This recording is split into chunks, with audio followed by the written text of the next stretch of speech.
Everyone, edu rocket channel पर आप सभी का स्वागत है। ये DSSB स्पेशल साइकोलॉजी की एक सुपर MCQ के नाम से सीरीज स्टार्ट की गई है, जिसमें PRT, TGT और PGT लेवल के साइको के क्वेश्चन और चाइल्ड पेडागोजी के क्वेश्चन होंगे।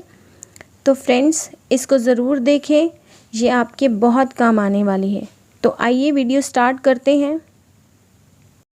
क्वेश्चन नंबर 161, आधुनिक शिक्षण अधिगम प्रक्रिया में शिक्षक की भूमिका है। ऑप्शन ए, सीखने हेतु एक अच्छे सुलभकर्ता की। ऑप्शन बी, बच्चों को गणित, विज्ञान और भाषा सीखने की। ऑप्शन सी, बच्चों को मूल्याधारित शिक्षा देने की। या ऑप्शन डी, बच्चों को सभी कुछ पढ़ाने की। तो इसका आंसर आएगा ऑप्शन ए, सीखने हेतु एक अच्छे सुलभकर्ता की। जहाँ सुलभ का मतलब होता है सहज, यानी आसानी से। तो बच्चों को ऐसा कुछ सिखाया जाए जिसमें उन्हें बिल्कुल भी कठिन परिश्रम ना करना पड़े। तो यही आधुनिक शिक्षण अधिगम प्रक्रिया में शिक्षक की अहम भूमिका होती है। अब बढ़ते हैं नेक्स्ट क्वेश्चन पर। आइए देखते हैं नेक्स्ट क्वेश्चन क्या है।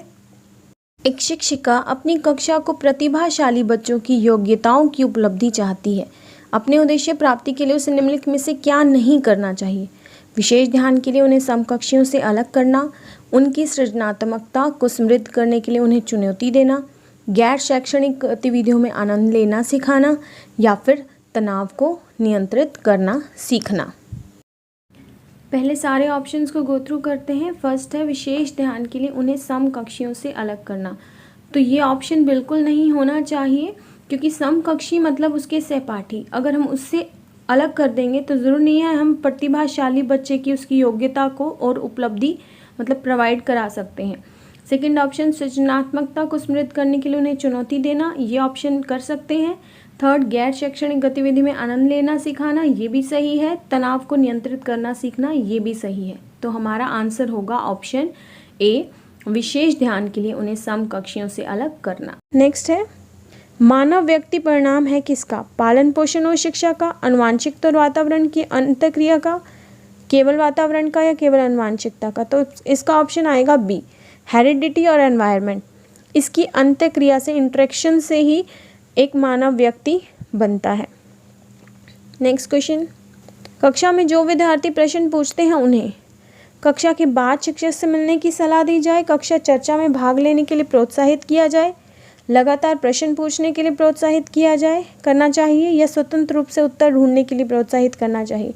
फ्रेंड्स, ये डिपेंड करता है कि कक्षा में जो विद्यार्थी है वो प्रश्न अगर टॉपिक से रिलेटेड पूछ रहा है तो इसका ऑप्शन सी आएगा, लगातार प्रश्न पूछने के लिए प्रोत्साहित करना चाहिए। लेकिन अगर वो टॉपिक से रिलेटेड क्वेश्चन नहीं पूछ रहा तो उसको टीचर को कक्षा के बाद में रिप्लाई करना चाहिए, बाद में मिलकर जवाब देने चाहिए उसके सारे प्रश्नों के।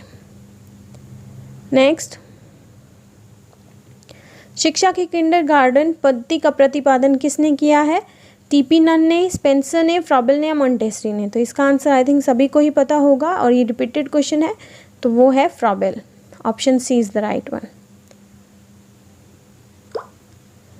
नेक्स्ट क्वेश्चन, निम्नलिखित में से कौन सा कथन अधिगम के संबंध में सही है? लर्निंग के से रिलेटेड बच्चों द्वारा की गई त्रुटियों से संकेत मिलता है कि किसी प्रकार का अधिगम नहीं हुआ है। ऐसा नहीं है, त्रुटियां अगर वो गलतियां अगर वो करते हैं तो इसका मतलब वो सीख रहे हैं। अधिगम ऐसे वातावरण में प्रभावी होता है जो शिक्षार्थियों के लिए भावनात्मक रूप से सकारात्मक और संतोषजनक है। ये बिल्कुल ठीक है। अधिगम के स्तर पर अधिगम भावनात्मक कारकों से नहीं प्रभावित होता, ये सही नहीं है। अधिगम मूल रूप से मानसिक गतिविधि है, ये भी नहीं। तो बी ऑप्शन इसका सही आएगा कि अधिगम ऐसे वातावरण में, ऐसे एनवायरनमेंट में इफेक्टिव होता है जो शिक्षार्थियों के लिए भावनात्मक रूप से मतलब उनके लिए इमोशनली पॉजिटिव भी हो और उनको संतोषजनक भी हो, उनके लिए अच्छा भी हो। नेक्स्ट, जब बालक की परीक्षा द्वारा मापी हुई योग्यता के सही मूल्यांकन में स्थायित्व होता है तब उस परीक्षा को क्या कहते हैं? वैधता, विश्वसनीयता, वस्तुनिष्ठता, या कोई नहीं? तो इसका आंसर आएगा वस्तुनिष्ठता। वस्तुनिष्ठता मतलब होता है ऑब्जेक्टिविटी। तो ये देखिए, जब बालक की परीक्षा द्वारा मापी हुई योग्यता के सही मूल्यांकन में स्थायित्व होता है, मतलब ठहराव होता है किस चीज़ का? कि अगर हम उससे एक से ज़्यादा भी अगर वैसे ही दोबारा टेस्ट भी ले तो उसके मार्क्स में ज़्यादा अंतर नहीं होना चाहिए। उसके जो मूल्यांकन है, उसके जो भी हम रिज़ल्ट जिस हिसाब से हम देते हैं उसमें स्थायित्व होना चाहिए, एक तरह का ठहराव होना चाहिए। ये नहीं कि एक बार 100 में से 20-30 नंबर आएँ और एक बार 70-80 आ जाएँ। तो इस प्रकार के पेपर को हम वस्तुनिष्ठता नहीं कह सकते। और एक इसमें टर्म दी हुई है वैलिडिटी, यानी वैधता। वैधता क्या होता है तो सुनिए, if a test can adequately measure those attributes which it was design for, the test has good validity. इसका मतलब ये है कि टेस्ट को बनाने के लिए जो जो एट्रीब्यूट हमने सेट किए थे, अगर वो हमें मिल रहे हैं तो इसका मतलब टेस्ट की गुड वैलिडिटी है।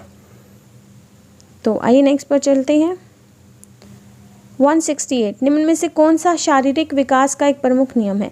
मानसिक विकास से भिन्नता का नियम, अनियमित विकास का नियम, द्रुतगामी विकास का नियम, या कल्पना और संवेगात्मक विकास से संबंध का नियम? तो इसका आंसर आएगा सी, द्रुतगामी विकास का नियम। और सबसे पहले तो ये देखिए कि क्वेश्चन है क्या, शारीरिक विकास। शारीरिक विकास का मतलब क्या है? बालक की शारीरिक संरचना एवं उसमें होने वाले परिवर्तन। शारीरिक विकास के अंतर्गत बालक का शरीर का भार आता है, उसकी लंबाई आती है, उसकी हड्डियों का विकास आता है, उसकी मजबूती आती है, ये सारी चीज़ें उसमें सम्मिलित हैं। अगर हम बात करें गामक की, जैसे द्रुतगामक, गामक विकास जो है एक तरीके से बालक के शारीरिक विकास से ही जुड़ा हुआ है। इसके अंतर्गत मांसपेशियों और हड्डियों की क्षमता और उन पर कंट्रोल के से रिलेटेड जो सब्जेक्ट्स हैं, जो भी टॉपिक्स हैं, वो शामिल होते हैं। गामक विकास के अंतर्गत बालक द्वारा विभिन्न क्रियाओं को करने का तरीका और कौशल भी शामिल है। गामक विकास के अंतर्गत ही हम बालक को के अंदर चलना, कूदना, दौड़ना, भोजन, ये सारे कौशल सम्मिलित कर सकते हैं।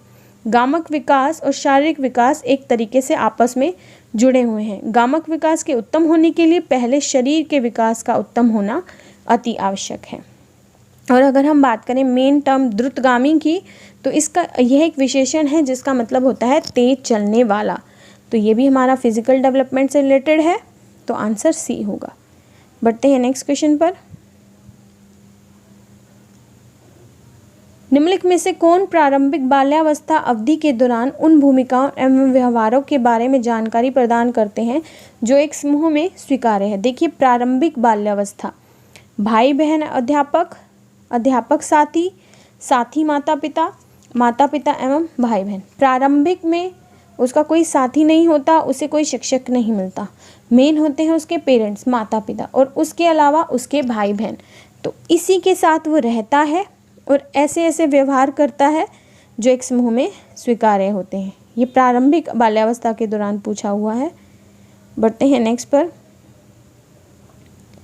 निम्नलिखित में से कौन सा आयु समूह परवर्ती बाल्यावस्था श्रेणी के अंतर्गत आता है? देखिए, दो शब्द हैं, एक परवर्ती और एक पूर्ववर्ती। परवर्ती होता है बाद का, मतलब बाल्यावस्था को दो श्रेणी में बांटा हुआ है। पूर्ववर्ती मतलब पहले का, परवर्ती और बाद का। जैसे 2 से लेकर 11 साल तक हमारा अगर बाल्यकाल है, तो 2 से लेकर 6 तक हमारा पूर्ववर्ती होता है और 6 से 11 तक हमारा वो होगा परवर्ती बाल्यावस्था। तो इसका मतलब इन्होंने परवर्ती पूछा है, तो 6 से 11 option D is the right one. अगला क्वेश्चन देखिए, डैश में मापन की भूमिका सब सीखी हुई कुशलताओं में निष्पादन का एक संपूर्ण अवलोकन देती हैं। सीखी हुई कुशलताओं में एक परफॉर्मेंस का एक पूरा मतलब अवलोकन कर देती है। तो निर्माणात्मक, योगात्मक, निदानात्मक या फिर कोई नहीं। तो पहले हम बात करते हैं इसके आंसर की, तो वो है योगात्मक। योगात्मक को हम इंग्लिश में बोलते हैं समेटिव असेसमेंट। अब बात करें निदानात्मक की, तो निदानात्मक तब किया जाता है जब बच्चे को किसी चीज़ में कोई दिक्कत हो और उसकी वो प्रॉब्लम जो भी आ रही है उसको रिमूव किया जाए। बाकी बचे ये हैं, निर्माणात्मक होता है FA यानी फॉर्मेटिव असेसमेंट, और योगात्मक होता है SA यानी समेटिव असेसमेंट। निर्माणात्मक किया जाता है लर्निंग के लिए, ताकि बच्चे को कुछ सिखाया जाए, और जबकि योगात्मक किया जाए उसने क्या क्या सीखा है वो जानने के लिए। तो इसका आंसर सीखी हुई कुशलताओं के लिए है, तो इसका मतलब योगात्मक मूल्यांकन ठीक होगा। यह अंत में किया जाता है, जबकि जो FA है हमारा फॉर्मेटिव असेसमेंट निर्माणात्मक है, वो निर्देशन बीच में ही किया जाता है निर्देशन के। बढ़ते हैं नेक्स्ट प्रश्न पर। एक बालक का बौद्धिक विकास अनुकूलन और किससे संबंधित है? अभिज्ञान, मानसिक निरूपण, समझौता, समायोजन। देखिए बालक का बौद्धिक विकास जो है वो अनुकूलन और समायोजन, एडॉप्टेशन एंड एसिमिलेशन, इन दोनों से संबंधित है। तो आप ऑप्शन आएगा डी। इसमें ऑप्शन सी दे रखा है जो सही नहीं है, तो आप ऑप्शन डी के साथ जाइए। अपनी कक्षा के एक विद्यार्थी की प्रवृत्ति को यदि शिक्षक बदलना चाहता है तो उसे क्या करना चाहिए? विद्यार्थी के साथ कड़ाई से पेश आना चाहिए? ये तो कभी भी नहीं होना चाहिए। कक्षा के अन्य विद्यार्थी को उससे न जानने योग्य दूरी बनाए रखने के लिए कहना होगा। ये भी ऊपर हमने पढ़ा था, तो दूरी बनाने के लिए कभी नहीं कहना।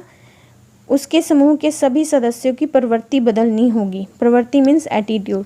ये ऑप्शन हो सकता है। विद्यार्थी को पढ़ने के लिए प्रेरित करना होगा।